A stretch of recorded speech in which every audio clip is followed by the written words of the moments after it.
Colossenses capítulo 2, vamos nos sentar.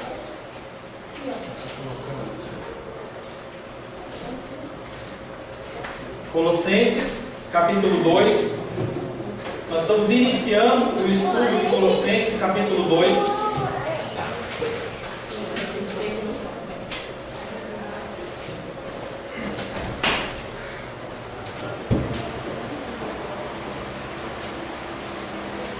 Colossenses capítulo 2, depois de um longo tempo meditando em Colossenses capítulo 1, nós vamos fazer a leitura corrida do verso 1 até o verso 23.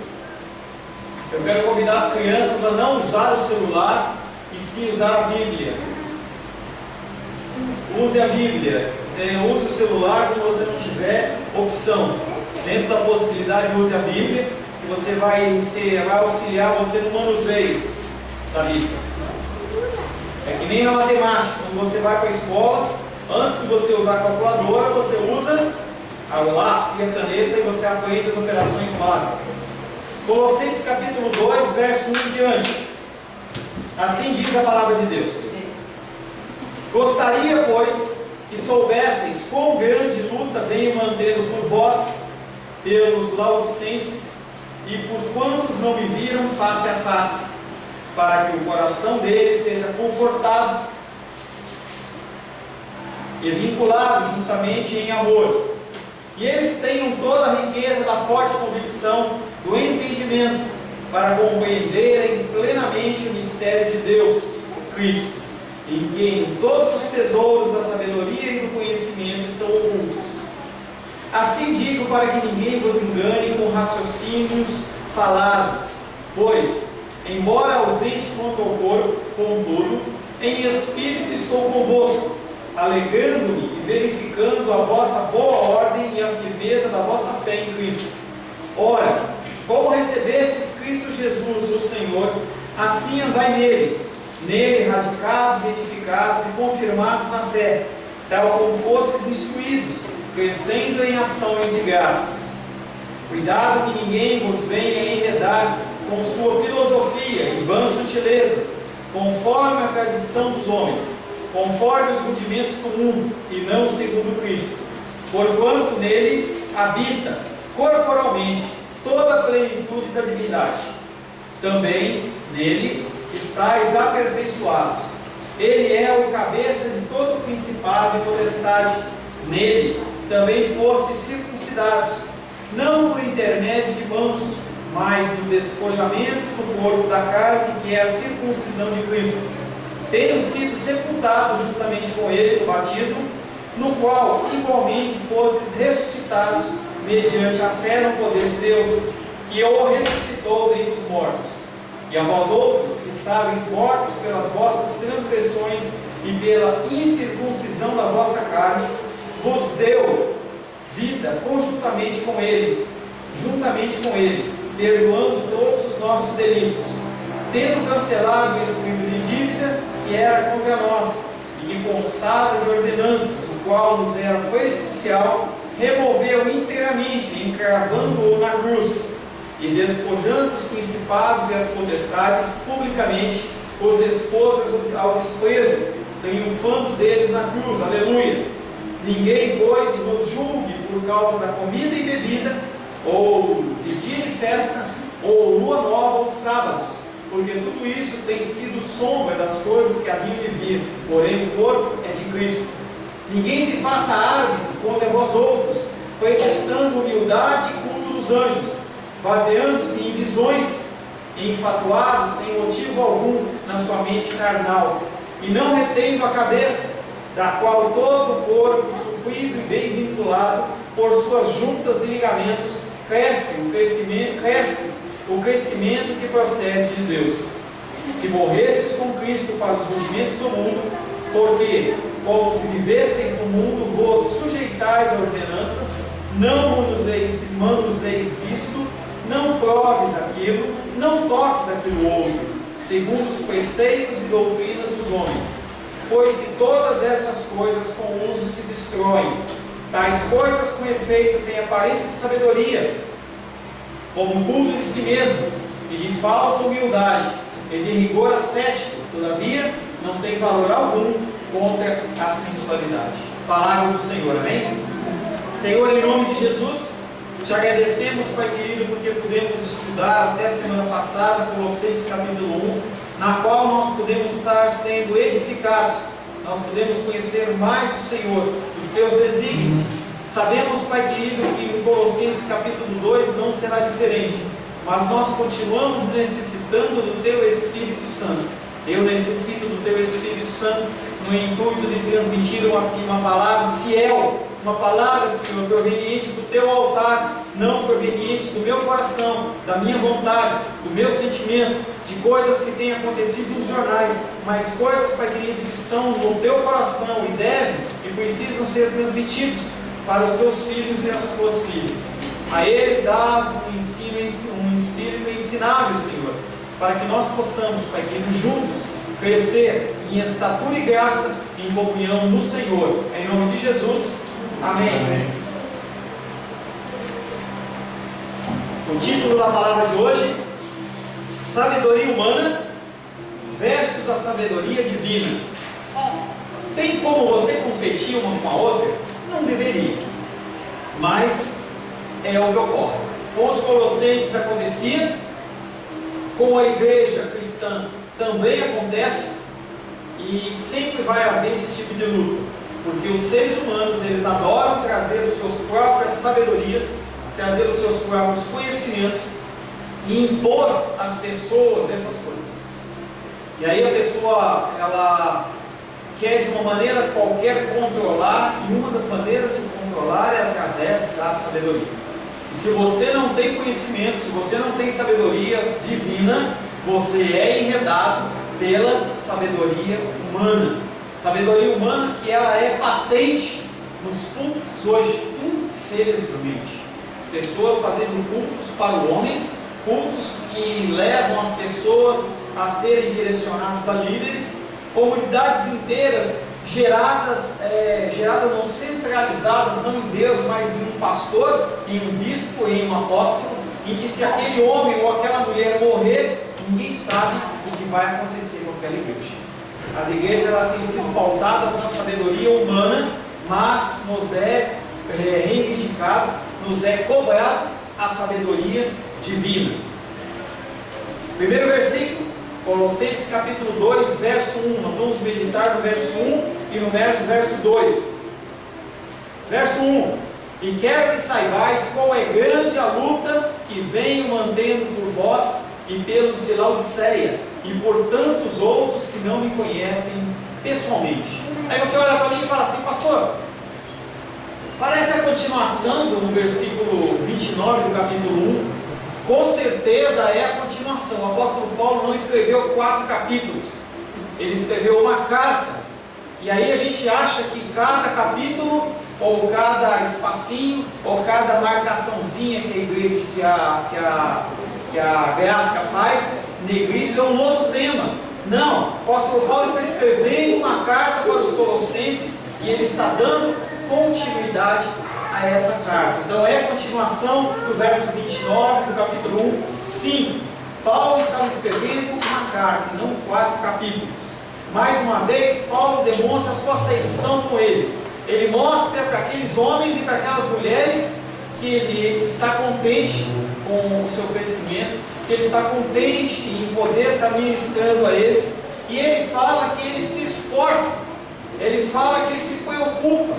O próprio trabalho das Déboras que a gente está falando é um trabalho como esse, que você se esforça, você investe o seu tempo, que você poderia estar vendo TV, poderia estar jogando videogame, poderia estar fazendo qualquer tipo de coisa, e você separa um tempo para orar para uma pessoa que você não conhece.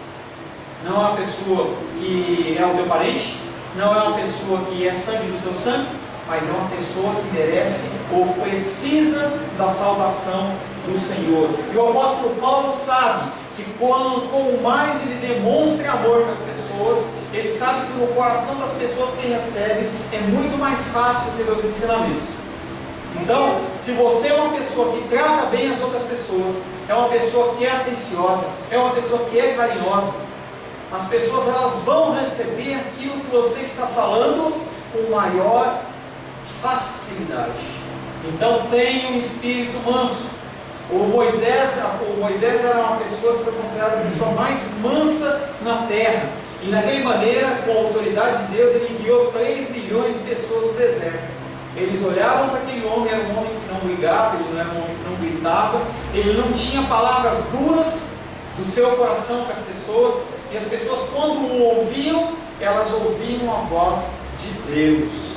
Se você mantiver um comportamento saudável, um comportamento amoroso, falando bom dia, isso é uma coisa que eu tenho ensinado muito para a Luísa, não espere as pessoas falar bom dia para você, não espere elas falarem boa tarde, você toma a iniciativa, porque às vezes a pessoa não vai falar. A gente vive numa sociedade que as pessoas têm medo de se comunicar, as pessoas têm medo de interagir, e quando você interage é como se fosse um choque para elas. Então tome a dianteira, tome a primazia e cumprimente as pessoas, demonstre o amor, fale feliz ano novo. Como é que está a sua semana? Deus abençoe a sua semana. Tome essas atitudes. O apóstolo Paulo fazia isso, e com isso as pessoas eram suscetíveis àquilo que ele falava. E ele diz que ele até chorava. As orações dele não eram orações obrigado por tudo e amém. Ele realmente sabia que se aquelas pessoas não se convertessem, aquelas pessoas iriam para o inferno, aquelas pessoas iriam sofrer, iam passar necessidades, iam passar dificuldades, e por isso ele, inclusive, chorava. Ele chorava na presença de Deus por aquelas vidas. Quando ele fala que ele tinha cuidado pelos colossenses e pelos laodiceus e por todos os outros, ele também fala de mim e de você, porque as orações elas vêm passando de século por século. As orações não são coisas que são momentâneas. Às vezes uma oração que você faz hoje, ela vai gerar fruto muito tempo depois. Então, as orações que você vai fazer para os filhos de oração, pode ser que você não veja o fruto dessa oração, mas é uma oração que depois de derramada no altar do Senhor, ela não sai sem cumprir os seus desígnios e cumprir o seu propósito. A igreja de Colossos, ela surgiu na 3ª viagem missionária de Paulo para Éfeso. E aí, quando antes do culto começar, a tia falou que ela nunca fez discipulado. E que quando ela entrou lá no ICP, o Kelson estava dando aula, e a primeira coisa que ele estava dando era aula da viagem missionária de Paulo. Essa viagem foi uma de 3 que ele fez, pelo menos das que foram catalogadas. E Paulo, ele tem uma breve estadia naquela região. Não é que ele fundou a cidade de Colossos, a igreja de Colossos, mas ele teve um tempo ali. E por ele estar um tempo ali, as pessoas ouviam a fama de Paulo, ouviam que Paulo era um bom pregador, que era uma pessoa que trazia ensinamentos abençoados, eles se deslocavam para ouvir Paulo. Atos 19:10 fala sobre isso. Durou isso por um espaço de 2 anos, dando ensejo a que todos os habitantes da Ásia ouvissem a palavra do Senhor, tanto judeus como gregos. A palavra estava aberta, a palavra estava franqueada para quem quiser ouvir. As nossas portas estão abertas para quem quiser ouvir esta palavra. Entre os que vieram ouvir Paulo estava Epáfras, que foi quem, depois de ouvir aquela palavra do apóstolo Paulo, ele leva para a sua cidade. Ele começa a fazer uma reunião, como nós estamos fazendo. Você junta um grupo de pessoas e você começa a falar da palavra, e aquela igreja, ela foi crescendo. Assim as igrejas, elas eram estabelecidas. Muitas pessoas acham que apenas através dos evangelistas que as igrejas elas são fundadas. Você está enganado. Por isso que a gente está dando também um papelzinho desse para você. Quando você entrega uma pessoa, você não sabe o que o Espírito Santo de Deus pode fazer. Pastor, através de um folhetinho? Através de um folhetinho. Uma vida dessa pode simplesmente falar assim: você pode vir aqui fazer uma reunião de oração? Você pode fazer um culto aqui em casa?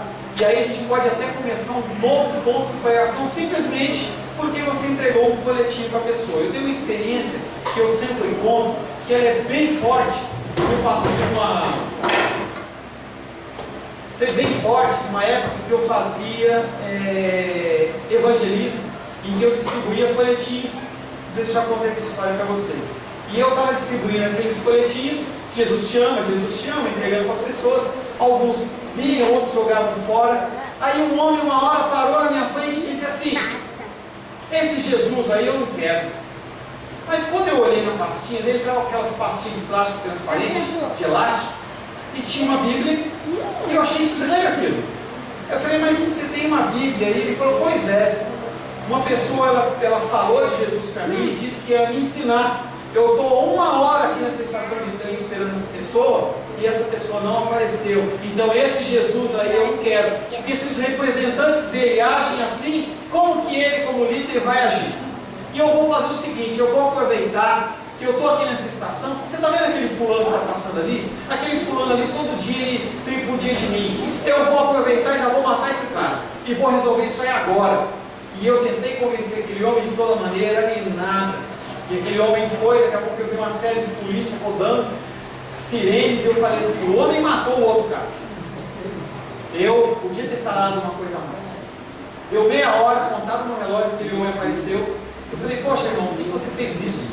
Por que você matou o cara? E ele olhou para mim e disse: não, eu não matei o cara. Depois que você me entregou aquele folhetim, eu ia matar ele. Mas eu fui ler o texto daquele folhetinho que você me deu, e aquilo me tocou, e eu quero saber mais do que está escrito aqui. Você pode me explicar? E aí eu perdi um breve tempo com aquele homem, e aí ele falou assim: olha, essa pessoa que marcou comigo não veio, mas eu vou atrás, entendeu, de descobrir quem é esse Jesus. E ele estava lá na estação de trem, daqui a pouco eu ouço um assovio, e aí ele me chamando, eu fui lá ver o que era, estava lá na catraca do trem, e ele falou para mim assim: acha na Bíblia aqui e marca com um folhetinho, porque eu quero saber o que está essa passagem, eu quero ler tudo para eu poder estar entendendo. Então, o que Deus faz, a gente não sabe, mas nós temos que nos colocar à disposição do Senhor. O apóstolo Paulo se colocou, Epáfras se colocou, começou a divulgar, e ali nasceu a igreja de Colossos. Se nós temos a carta de Colossenses que nós estamos meditando hoje, foi porque um homem chamado Epáfras se dirigiu para ouvir uma palavra, e ele se predispôs a falar da palavra de Deus. Amor, esforço, dedicação, perseverança são alguns dos sinais de uma verdadeira conversão. Não basta uma profissão de fé, não basta um batismo nas águas, não basta uma carteirinha de igreja, não basta você ter uma frequência na igreja, não basta. Você tem que dar frutos, e os frutos que você tem que dar, entre eles que nós temos que amar, nós temos que nos esforçar, nós temos que nos dedicar, nós temos que ser perseverantes. As vidas que nos cercam são resultado desses frutos que semeamos através e dentro da soberania de Deus. E dependem que nós demonstremos essas qualidades. As pessoas, elas olham para mim e olham para você, e eles querem ver a manifestação de Cristo. Se você está falando que Jesus Cristo é tudo isso, eles querem ver em você e através de você essas mudanças e essas transformações. Colossenses capítulo 2, verso 2: para que se sintam encorajados e estreitamente unidos no amor, e para que tenham toda a riqueza do entendimento e compreendam plenamente o mistério de Deus, que é Cristo. Para que se sintam encorajados. Ele agora notifica qual que era o desejo para eles. O apóstolo Paulo fala para aqueles homens o que ele espera daqueles colossenses. Será que é só uma cartinha para se alegrar, para dizer que eles estavam bem? Qual que é o desejo deles? E ele declara que o desejo deles é a união deles em amor. A união dos colossenses em amor. O termo encorajados é aqui tomado para mostrar que a verdadeira serenidade só podia se repousar se eles estivessem unidos em amor e fé. São duas coisas que elas não podem se separar. São duas coisas que têm que andar juntas: a fé e o amor. É como o sol. O sol ele derrama a luz dele e também o calor. Você não consegue separar uma coisa da outra. Então nós temos que demonstrar este amor através da união em Cristo. As pessoas têm que ouvir da sua boca o que você tem que ouvir, ver através dos seus atos, o que você fala pela sua boca. Tem que haver concordância na coisa. E quando vier a luta e a dificuldade, você tem que ser uma pessoa que realmente demonstra aquilo que você fala. Porque as pessoas estão de olho. As pessoas elas estão de olho aguardando isso. O vínculo da santa unidade é a verdade de Deus quando a abraçamos. Pois a paz entre os homens, pois a paz entre os homens fazem com que flua uma fonte de águas. E essa fonte de águas chama-se Cristo.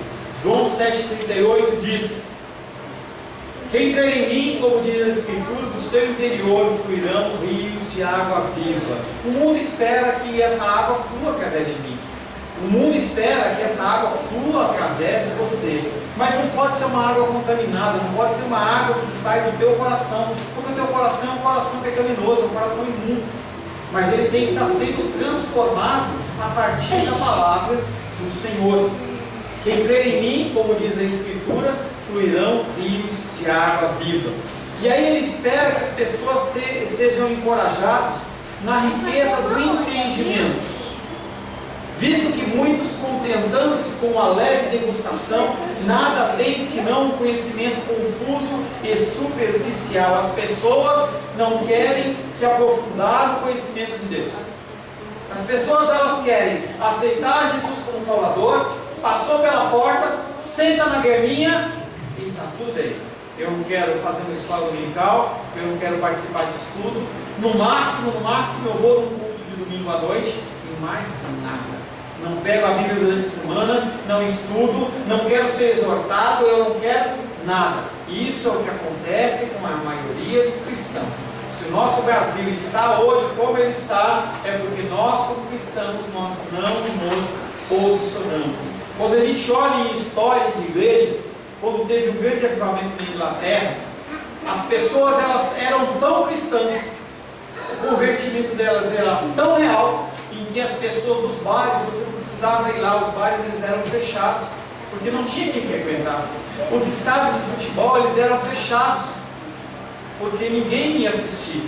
As pessoas olhavam assim, entre fazer um estudo bíblico e assistir um jogo de futebol, que não tem nenhum problema, eles optavam por assistir um estudo bíblico. E isso foi uma corrente, uma explosão, um incêndio espiritual que houve naquela época na Inglaterra, que por muitos anos aquilo se perdurou. As pessoas, até um hino que fala que as pessoas vão olhar e aí os bares estão vazios, os lugares estão vazios, porque a palavra de Deus estava sendo pregada com o Espírito e em verdade. Flui a água viva. Quando flui a água viva na sua vida, através da sua vida, os seus irmãos, as suas irmãs, as pessoas que te cercam, elas naturalmente elas vão ser atraídas. 1 Coríntios capítulo 3, verso 1 e 2 diz: eu, porém, irmãos, não vos pude falar como a espirituais, e sim como a carnais, como a crianças em Cristo. Leite vos dei a beber, não vos dei alimento sólido, porque ainda não podeis suportá-lo, nem ainda agora podeis, porque ainda sois carnais. O apóstolo Paulo, perante a igreja de Corinto, ele via que ele não podia falar coisas sérias, ele não podia aprofundar. Não tenho nada contra, até liguei hoje à tarde para o Luiz e falei: Lu, esse hino do homenzinho torto é de verdade? Ou sem querer você provocou? E ela falou assim: não, é de verdade.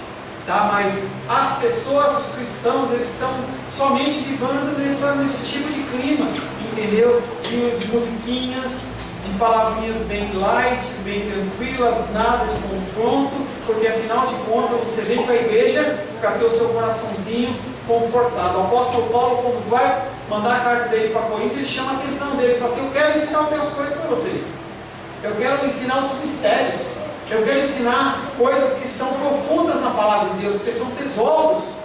Mas como é que eu posso fazer isso se vocês ainda estão no leitinho? Por isso que a gente iniciou o trabalho de discipulado. Você vai ser contatado para a gente fazer discipulado. Aí você fala assim: mas eu tenho 30 anos de crente. Não importa. Se você sabe, vai haver uma reciclagem. Se você não sabe, você vai aprender. Comigo, quando eu entrei na igreja, foi assim, como foi com a titia. Eu entrei na igreja e já entrei no meio da igreja, já comecei a ouvir os cursos, não sabia nem o que estava acontecendo. Ninguém me ensinou, ninguém sentou comigo, ninguém falou para mim o que é oração, o que é Bíblia, ninguém ensinou. E às vezes você pode ter 30 anos de igreja e você nunca ouviu falar desses assuntos. batismo do Espírito Santo, dízimo. O que é essas coisas que são as bases da nossa fé? Porque as pessoas vão perguntar para você e você diz, não sei. Ou fica mudinho, ou fica constrangido. Você tem que ter os elementos básicos do que rege a sua fé no seu coração. Por isso eu estou terminando um ciclo com a Luísa e com a Carol. Não falei nem com o Sebastião, mas eu vou querer fazer com o Sebastião até como discipulador e vou programar com ele no João. E depois eu vou estar contatando vocês. Não desejo fazer com a igreja inteira. Eu quero fazer com 2 pessoas, com 3 pessoas no máximo, para as pessoas poderem tirar as dúvidas, ter um contato corpo a corpo, tá? Então é importante que você cresça. No termo entendimento, ele distingue entre fé e mera opinião. Não importa a minha opinião, não importa a sua opinião, importa o que a palavra de Deus diz, que é ela que gera fé. Não tem outra coisa que gera fé a não ser a palavra.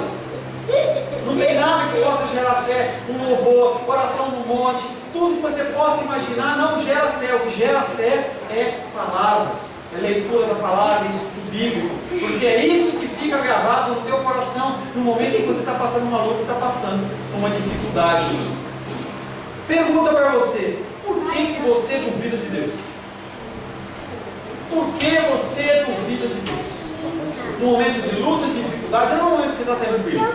E minhas crianças agora estão de férias, está tudo certinho, mas por que você duvida de Deus? Alguma vez Deus falhou com você? Alguma vez Deus deixou você de lado? Homens já deixaram, mas Deus já deixou? Nós devemos manter uma fé completa, edificada na palavra de Deus e não em suposições humanas. E aí a gente começa a fazer uma introdução do que vai ser o cerne desse capítulo. Pessoas têm ensinado coisas que não são a palavra de Deus, como uma maquiagem, uma roupagem, uma cara de cristã, mas que não é cristã. O apóstolo Paulo está chamando a atenção deles, falando assim, cuidado, cuidado. Você não tem que se especializar, você pode ler, pode, mas você não tem que se especializar na leitura dos macumbeiros, você não tem que se especializar na leitura budista, você não tem que se especializar na leitura dos muçulmanos, você não tem que, você tem que se especializar na verdade que é a palavra. Tudo que diferir da palavra está errado. Ah, pastor, mas aí estava conversando com a Luísa, ela falando sobre ETs que uma amiga dela acredita, que é muito egoísmo. É muito egoísmo nós como cristãos, nós como seres humanos, achar que todo esse universo foi criado para a gente. Realmente é um egoísmo, porque o universo não foi criado para mim, para você, foi criado para Deus. Mas a Bíblia não dá nenhuma abertura de falar de extraterrestre. Então, ou você analisa as coisas segundo um conceito bíblico ou segundo outro conceito qualquer. Nós falamos aqui de conceitos bíblicos. Então nós temos que nos firmar em cima de conceitos bíblicos e não em cima de suposições humanas. Compreendam plenamente o mistério. Que mistério é esse? Nós já falamos sobre esse mistério. Essa frase explica que é esse conhecimento do qual fizeram menção, que nada mais é do conhecimento do que o Evangelho. Falsos apóstolos, falsos mestres, falsos profetas têm falado coisas que não são bíblicas. Pastor, quer dizer que eu só vou ter como padrão a Bíblia? Se você quer ser um cristão verdadeiro, você tem que ter como padrão definidor, como discernimento, a palavra do Senhor. Pastor, quer dizer que eu não posso fazer isso, não posso fazer aquilo? Você pode fazer o que você quiser, mas você tem que ter o discernimento do Senhor para julgar se é bênção, se não é bênção, se é de Deus e se não é de Deus. Em especial para os jovens, em especial para os adolescentes e para as crianças. Porque para nós muitas coisas já foram expostas e a gente acabou tendo um crescimento. Por isso que eu também vou estar retomando, já estou avisando, nesse sábado que vai começar, 3 horas da tarde, nós vamos retomar o nosso estudo. Tá? Estudo só com as crianças maiorzinhas por enquanto. Gabriel tem me cobrado uma coisa e eu fico constrangido com isso. Ele tem cobrado que ele quer versículos para decorar. Então nós vamos ter versículos para decorar, sim. Para quem quiser, claro, né? 1 Coríntios capítulo 2, verso 2 diz: porque decidi nada saber entre vós, senão a Jesus Cristo, e a este crucificado. O Evangelho só pode ser entendido por meio da fé. Não tem como você entender o Evangelho, não tem como você entender a Bíblia através de conhecimento humano. Você pode ser um expert em teologia, você pode ser um expert em qualquer linha, entendeu? Mas se não for através da fé, você não consegue ler a palavra de Deus. Para você vai ser um espírito perdido, um tempo que você não entende nada. As pessoas olham e falam assim: eu não entendo nada. Eu não entendo nada. O eunuco de Atos que nós já pregamos, ele diz: eu não entendo. Como é que eu posso entender se ninguém me ensina? Você pode ensinar as pessoas. Por isso que nós vamos estar fazendo o discipulado, para que você possa estar falando dessas verdades para a pessoa. E quando a pessoa chegar na igreja, ela já está sabendo um pouco mais, ela já está entendendo o que é que está sendo falado. O mistério de Deus em Cristo. Você tem que ler, aprender, crescer. Mas quando você tiver que falar, fale de Cristo, de Cristo crucificado. Você não precisa falar de fábulas, você não precisa falar de historinhas, você não precisa falar do Jornal Nacional, de coisas do dia a dia, para evangelizar alguém. Fale apenas a palavra, porque quem converte, quem convence, não é você, é o Espírito Santo. E o Espírito Santo, ele é aquele que quer a revelação se você vai casar, é isso que está na Bíblia? O Espírito Santo é aquele que vai te dar os números da cena. O Espírito Santo é aquele que vai te revelar se você tem que trabalhar ou não tem que trabalhar, se você tem que ir para um lugar ou tem que ir para outro. O Espírito Santo é aquele que convence você de quê? Do pecado, da justiça e do juízo. Sempre que você vê manifestações do Espírito Santo, lembre dessa palavra. O Espírito Santo, segundo a palavra de Deus, ele veio para trazer discernimento do juízo, da justiça e do pecado. Isso tem a ver com o papel do Espírito Santo? Ótimo. Não tem a ver? Não, passo para trás. Espera um pouquinho. Qual que é o sentido disso? Qual que é o sentido disso? Deus não pode ser conhecido de outra forma senão em Cristo. Você vê que esse tema, ele volta, porque a Bíblia, ela é cristocêntrica. Quem estamos sendo? Cristo. Cristo, ele está em Gênesis, ele está em Apocalipse, ele está em Salmos, ele está em todo o texto. A Bíblia gira em torno de Cristo. Não tem como você conhecer a Deus sem conhecer a Cristo. 1 João capítulo 2, verso 3 diz: todo aquele que nega o Filho, esse não tem o Pai. Aquele que confessa o Filho tem igualmente o Pai. Daí as pessoas acharem que podem ter Deus sem ter Cristo, estão sendo enganadas. As pessoas que acham isso estão enganadas. Em João capítulo 10, verso 30 diz: eu e o Pai somos um. Não tem como você conhecer um sem conhecer o outro. Não tem como você viver um sem viver o outro. E as pessoas, elas acham que elas podem viver o cristianismo através de fórmulas, através de práticas que não estão na palavra de Deus. Se você não tiver Cristo no seu coração, Deus, ele não tem contato com você. Isso é uma palavra dura. Já falei, mas as pessoas que estão perdidas no mundo, se elas não forem tocadas pelo Espírito Santo, elas não vão ouvir Deus. Porque o único caminho que leva a Deus é Jesus Cristo. Não tem outro caminho a não ser Jesus Cristo. O coração de toda atividade pastoral, o meu coração, ele tem que girar numa atividade, basicamente. Eu tenho que ser um instrumento nas mãos de Deus de trazer o coração de vocês voltado para Cristo. O meu coração e o coração de vocês tem que ser levado a Cristo. Eu tenho que levar o coração de vocês a Cristo. Primeiro o meu, o coração de vocês a Cristo, através da palavra, através do amor, através da atenção, através da exortação, através do conselho.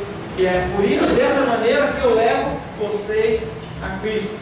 Romanos 10, 10 diz: porque com o coração se crê para a justiça, e com a boca se confessa a respeito da salvação. O que está dentro do seu coração, ele é exteriorizado através da sua boca. E o que vai sair através da sua boca? Águas doces ou águas amargosas? Águas doces ou águas salgadas? Tem como você ter uma fonte de água que manda as duas fontes? Tem? Sim ou não? Tem como sair de uma mesma fonte água doce e amargosa? Não. A palavra é não. Então, ou você é de Cristo, ou você é do maligno. Não tem meio termo, não tem mais ou menos, não tem café com leite. Ou você ouve as coisas de Cristo, você vive as coisas de Cristo, ou você é enganado e você vive do lado de Satanás. Não tem como, não tem separação. A pessoa que vive como hoje tem essa terminologia, eu sou um evangélico não praticante. Esse tipo de terminologia não existe. Esse tipo de terminologia é um engano. Se você está na igreja, você que está ouvindo, está na igreja e você não vive a palavra de Deus, eu convido você a ir para o mundo e viver o mundo. Pelo menos você, por um breve momento, dentro do mundo, você vai ser feliz. Porque você não sabe o que vai acontecer. Você vai passar uma vida infeliz. Você vai passar uma vida miserável, ouvindo coisas que você não vive, perdendo o seu tempo. E quando for o dia do juízo ainda, parece que você fez um grande sacrifício, você vai ser contado entre os bodes, entre aqueles que vão para o lago de fogo e enxofre. Pastor, quer dizer que você está mandando eu embora? Eu estou mandando você embora. Eu quero que você seja uma pessoa que vive o Evangelho. Se você não quer viver o Evangelho, você está perdendo tempo. Você está perdendo tempo. Com as crianças a gente tem uma certa maleabilidade. Com os menorzinhos um pouco mais. Mas conforme eles vão crescendo, a gente vai apertando mais. Quando eu falo os menores, eu não digo Gabriel. Gabriel ele está batizado e eu não considero ele como criança mais. Para mim, ele já é como um adulto espiritual, que vai passar inclusive por discipulado também. Romanos 10:10 diz: porque com o coração se crê para a justiça, e com a boca se confessa a respeito da salvação. Os corações precisam ser fortalecidos contra o ataque dos falsos mestres. Através do que? Palavra, palavra, palavra, palavra. O centro do nosso culto é palavra, palavra, palavra. Eu lembro que um dia alguém me chamou num canto e falou assim: pastor, não dá para a gente fazer um culto mais dinâmico? É o questionamento dela, criança. Entendeu? Não tem como, querido. É exposição da palavra, entendimento da palavra, conhecimento da palavra. Não tem outra coisa. Qualquer outro tipo de atividade ela é desenvolvida em qualquer outro ramo, no teatro, no cinema, no boliche, em qualquer lugar. Mas aqui é estudo da palavra, a gente não tem tempo a perder. É como se você fosse num restaurante para jantar e não tivesse janta. Você fosse num jogo de futebol lá no Garrincha e não tivesse jogo. Você fosse num show de música e não tivesse música. É a mesma coisa que você vir na igreja e não tiver palavra. Não tem como você fazer um culto dinâmico. O culto é a exposição da palavra. Exposição da palavra e exposição da palavra. 1 João capítulo 4, verso 8 diz: aquele que não ama, não conhece a Deus, porque Deus é amor. Por isso que o apóstolo Paulo fala que tem que ser unidos em amor, numa só fé, num só amor, numa só união. Nós temos que ter amor um pelos outros. Eu falo a cada 15 dias, 20 dias, e eu quero perguntar para você: a semana que passou, você ligou para alguém do nosso grupo aqui e perguntou se ele estava bem? Não vale ligar para a família.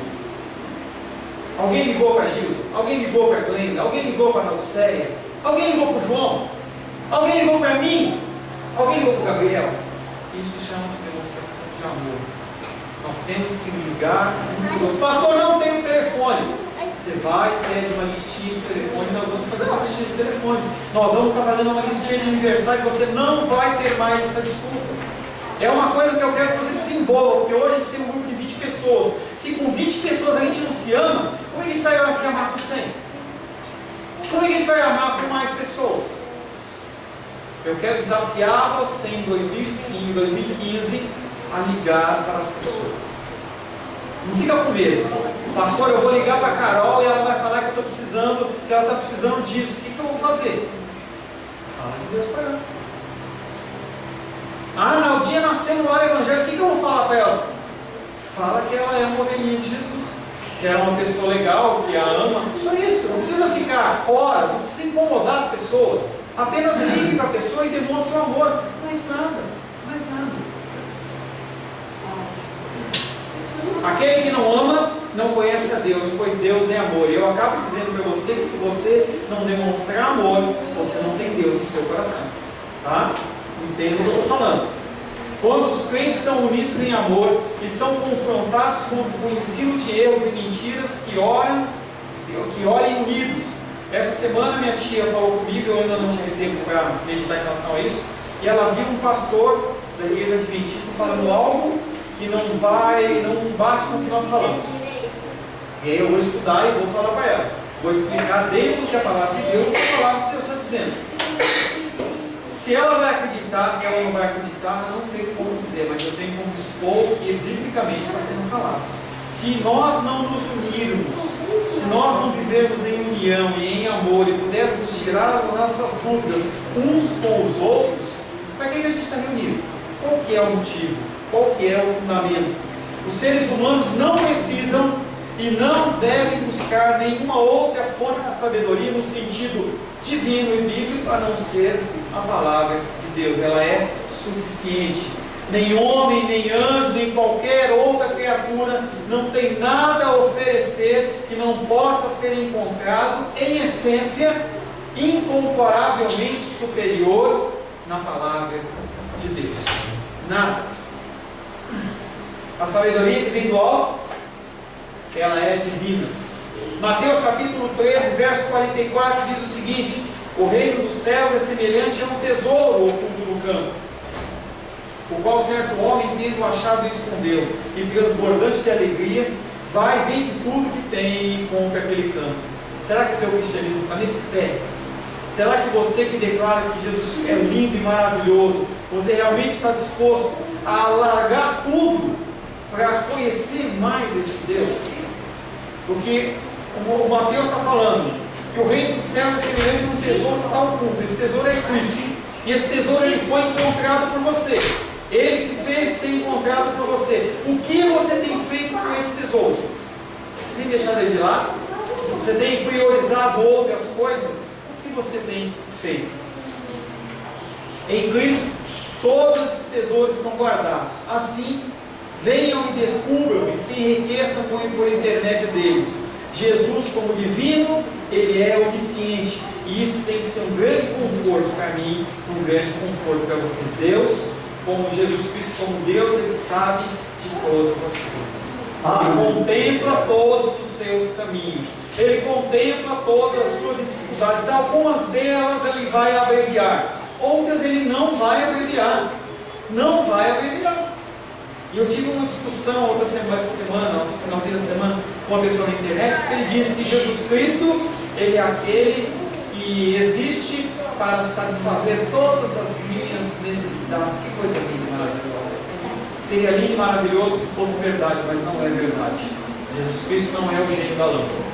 Ele não está aqui para fazer você felizinho, para satisfazer você no que você quer. Ele está aqui para fazer a vontade do Pai e cumprir a palavra de Deus. No Antigo Testamento, a obra da criação ele é atribuída à sabedoria de Deus. Salmos 104, 24 diz: que variedade, Senhor, das tuas obras, todas com sabedoria as fizeste. Cheia está a terra das tuas riquezas. O Novo Testamento também fala disso. Magnifica a sabedoria de Deus, que é revelada para os homens, para o mundo, como loucura. 1 Coríntios, abra aí, não tem esse texto, quero que você abra. 1 Coríntios, capítulo 1, as crianças vão ler. 1 Coríntios 1, cadê a sua Bíblia, Lúlia? Achei. Cada um vai ler o versículo. A começar pelo Gabriel, depois a Aninha, depois a Bey, depois a Luísa. 1 Coríntios capítulo 1, verso 18, é o primeiro. Gabriel, pode ler. Certamente a palavra da cruz é loucura para os que se perdem, mas para nós que somos salvos, poder de Deus. Próximo. 1 Coríntios 1. Já foi o 18, agora o verso 19, Aninha. pois está escrito: destruirei a sabedoria dos sábios e aniquilarei a inteligência dos instruídos. 20, Bey. Onde está o sábio? Onde o escriba? Onde o inquiridor desse século? Porventura não tornou Deus Próximo, Luiz. Visto como a sabedoria de Deus, o mundo não conheceu por sua própria sabedoria. Aprove a Deus salvar os que creem pela loucura da pregação. Gabriel, até o 25. Porque tanto os judeus pedem sinais como os gregos buscam sabedoria. Ana? Mas nós pregamos a Cristo crucificado, escândalo para os judeus, loucura para os Gentios. D? mas para os que foram chamados, tanto judeus como gregos. Pregamos a Cristo, o poder de Deus, a sabedoria sua. O último, Luiz. Porque a loucura de Deus é mais sábia do que os homens, e a fraqueza de Deus é mais forte do que os homens. Deus olha para a sabedoria do homem e dá risada. E ele fala que ele vai acabar com tudo, ele vai destruir. Ele olha para os homens que se dizem assim: eu sei, eu posso, eu consigo, eu determino, eu tomo posse, eu tenho poder, o meu trabalho me garante, a minha faculdade, minha pós-graduação, meu mestrado, tudo isso me garante, nada pode me tocar. Se você se lembra, alguns anos atrás, Tancredo Neves, subindo a rampa lá, ele disse assim: nem Deus pode proibir que eu suba essa rampa e tome posse. Esse homem morre depois. John Lennon falou a mesma coisa. Nós somos mais conhecidos que Jesus Cristo. Passa um tempinho e morreu. Titanic, é esse barco, nem Deus afunda. Então Deus olha para a sabedoria humana e dá risada. Deve ter uma gargalhada, estilo pastor Ayrton, se você não conhece a gargalhada do pastor Ayrton, uma gargalhada lá nos céus. Ele deve dar uma risada bem, bem forte quando o homem lhe diz que ele sabe, ele conhece. Jó, quando ele é confrontado, o Senhor deixa de falar, deixa, é o que faz com nós. E depois ele fala assim: onde você estava quando eu coloquei a constelação de Orion? Onde você estava quando eu construí a Via Láctea? Onde você estava quando eu peguei e pintei a cor do lírio do campo? Onde você estava quando eu coloquei as pintinhas no leopardo, eu passei as listas das ervas? Onde você estava? E aí quando Deus ele começa a mostrar a sabedoria dele, a gente vai murchando, fica que nem aquelas ameixinhas, toda murcha. Ou então aqueles maracujá, que são os mais gostosos, quando está sequinho, ele fica murchinho. Ou então pessoas mais idosas, não estou dizendo em relação a pessoas de 80, uns 120 anos, né, irmão Paulo? Que a pessoa começa a ficar mais murchinha. Vocês estão com a pele assim, como de pêssego ainda, tá? Então não deixe de problema. Mas para o homem, para Deus, é uma piada a sabedoria do homem. E para o mundo, quando você fala isso, é loucura. As pessoas olham para isso e falam assim: esse cara está louco. Você sabe do que você está falando? Você sabe do que você está pensando, que você está falando? Isso é loucura o que você está falando. Dilúvio, Deus ter mandado aberto o mar vermelho, essas coisas são loucura. Por isso que a Bíblia só pode ser lida através da fé. E aí a Bíblia, o Novo Testamento fala a sabedoria de Deus como loucura. Da igreja, ela fala em Efésios 3:10, nós estamos encerrando, para que pela igreja a multiforme sabedoria de Deus se torne conhecida. A sabedoria de Deus ela é conhecida através do meu discernimento, do seu discernimento, do meu testemunho, do seu testemunho. É assim que a palavra de Deus é conhecida. É assim que as pessoas elas são alcançadas. A sabedoria humana ela é definida em Tiago 3,15 e diz: essa não é a sabedoria que vem do alto, mas é terrena, animal e diabólica. A sabedoria humana, ela não provém do alto. No sentido de, pastor, então a medicina ela é do demônio. A ciência é do demônio. Eu não estou falando isso. Eu estou falando que se você contrapor uma com a outra e achar que a sabedoria humana ela é mais poderosa, mais forte que a de Deus, você está enganado. Sabedoria humana perecível ou sabedoria divina vinda do alto? Você vive em meio às duas. Todos os dias você tem que tomar decisões. Todos os dias. Decisões maiores, decisões menores. Até as esposas, as mulheres, o que eu vou fazer para comer, o que eu não vou fazer para comer. ver o que eu estudo, o que eu não estudo, que roupa que eu ponho. É uma roupa rosa choque para combinar com a roupa? Ou uma roupa azul? Que roupa? São decisões que você tem que tomar, pautado todas elas na palavra de Deus. Porque tudo que você faz tem que ser feito para a glória e honra do Senhor. Você tem agradado a Deus? Ou você tem agradado os homens? Você tem tomado que tipo de posicionamento? E aí, como diria o Gil Gomes, você decide. Feche seus olhos.